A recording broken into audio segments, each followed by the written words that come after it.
Hi guys, स्वागत आहे आपलं माझ्या मिनी ब्लॉग मध्ये। आज गावावरून बरेच काही सामान आलेलं आहे, बघू शकता।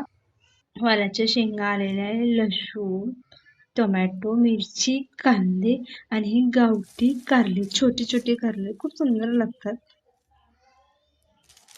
तुरीच्या शेंगा शेतामधल्या गोळ्याशा, त्या पण तुरीच्या शेंगा आणि पोपटीच्या शेंगा, त्या तुरीच्या शेंगा,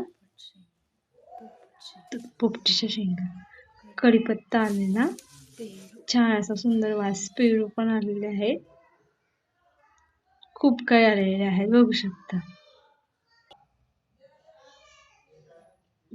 अद्रक पण आणले आणि मग अद्रक निवडून स्वच्छ करून ठेवले एका जागी स्टोर करून, जेणेकरून खराब नाही झालं। मग नारळ आणलं तर नारळ पाणी पिलं आणि त्यातली मलाई काढून घेतली आणि मग माझ्या मुलीने खाऊन घेतली। Bye, next